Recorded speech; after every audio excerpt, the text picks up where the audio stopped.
Another day, another vlog na po ta guys no. So mag site tripping ta sa Kaputian Samal. Tong lote na to nga baligi nga tag 2,500 lang ang straight monthly. So dire kay nisakay ta og barge nya pamasahe dire kay 20 pesos lang sa may Dove Samni. So unahan lang ni siya sa nga palengke. So diri nga part guys kay nisa kami sa taas ug sa taas mi naglingkod.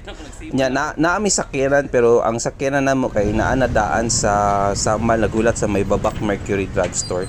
So diri sa inyong nakita nindot pud kaayo kung motor imong dala kay dali ra ka makalusot diri. Nya mo ni siya ang mga senaryo diri. So dinhi kay naabot nata sa Samal sa mismo sa may Babak ni siya. Yan. So ang among sakyanan nga van narada sa unahan naghulat. So diri nga part guys kay excited kaya tong client to kay naguna-una gid sila okay pa gusto na nila makita tong lote nga tag 2,500 lang ang straight monthly.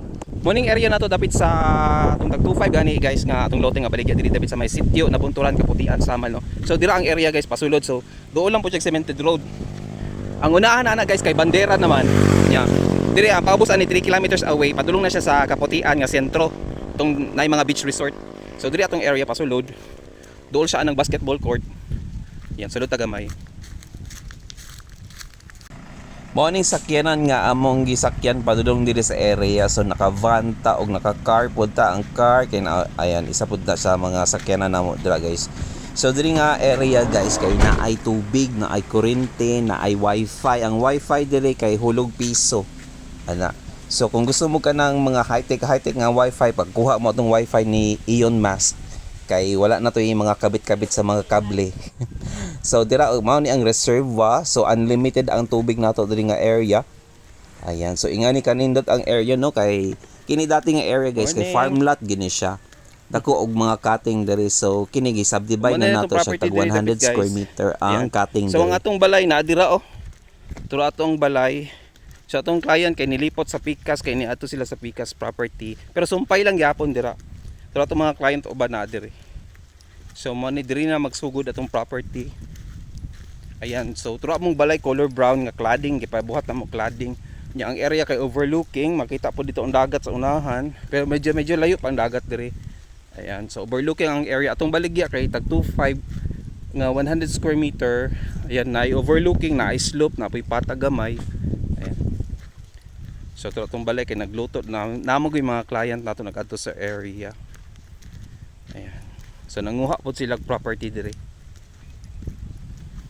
Tara, yan ay tubig o drang hose sa tubig. So nay kuryente o dra kuryente. Pwede po mo pataod og solar kung dili mo kontento sa kuryente. Pwede po mo pa-deliver og kanang mainom na tubig kung dili mo kontento sa tubig dire. Ayan. So tara. Nindot kay balay dire na tanawa. Oh, di ba?